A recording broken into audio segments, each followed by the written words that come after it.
c'est Médène des Artisans d'Azur. Le deuxième sujet, une fois que vous avez choisi le gène que vous voulez aller, c'est comment créer votre personnage. Donc on va faire le tour rapidement sur comment créer un personnage intéressant que vous allez avoir du plaisir à jouer en GN. Donc en premier, il faut penser à l'origine biologique. Donc c'est quoi votre race? Il y a des gènes qui c'est très classique, elfe, orc, etc.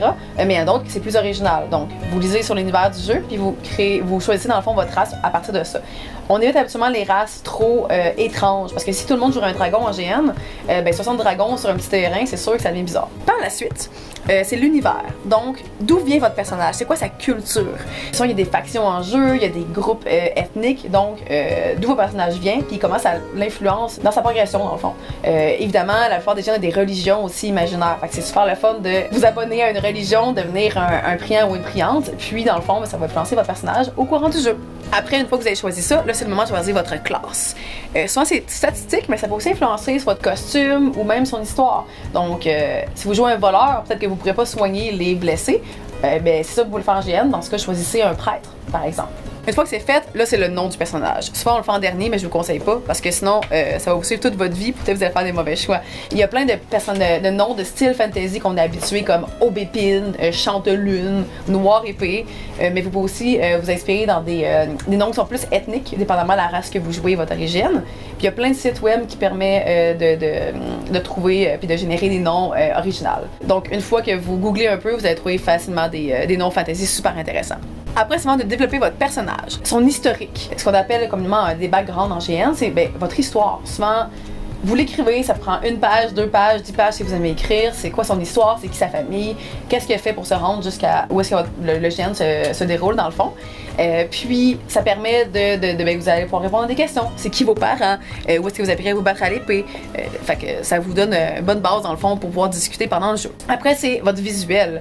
Donc, c'est quoi son costume? Peut-être qu'il est habillé super richement parce que c'est un noble, ou au contraire, vous avez trouvé votre costume dans les poubelles, donc vous êtes une espèce de voleur un peu louche. Ça va donc influencer comment les gens ils vont vous voir. Vous pouvez aussi penser à vos maquillages. Est-ce que vous avez une cicatrice badass parce que vous avez eu un tournoi que vous avez perdu? Est-ce que vous avez des oreilles parce que vous êtes un elfe?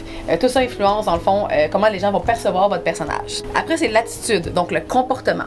Est-ce que vous marchez agressivement parce que vous êtes un orc qui aime se battre puis vous acceptez pas un non comme réponse? Au contraire, vous êtes une délicate noble, donc vous marchez puis vous parlez tout doucement. Vos expressions aussi, comment vous allez parler, ça va évidemment influencer votre personnage. Par la suite, c'est les forces et faiblesses. En GN, c'est le fun, c'est de ne pas jouer nous-mêmes. Vous pouvez vous jouer vous-même, mais c'est souvent super intéressant de vous créer plein de faiblesses, puis de jouer là-dessus. Si votre personnage a peur du noir, est-ce que votre personnage n'aime pas mentir? C'est vraiment facile à jouer quand vous avez un défaut, puis ça rajoute automatiquement de la saveur à votre personnage, puis les gens vont avoir du plaisir à jouer avec vous. Si vous avez des forces et faiblesses, c'est que vous avez aussi des principes et des croyances. Que ce soit parce que vous avez une religion, parce que vous suivez un code de l'honneur, ça va vraiment influencer vos décisions pendant le jeu, puis ça va rendre votre personnage super intéressant à réagir. Souvent, dans l'époque fantasy, les gens sont plus naïfs, sont plus dogmatiques, sont plus boqués, donc ça vaut la peine de plonger un peu là-dedans pour créer du jeu super intéressant. Combien de costumes vous avez besoin?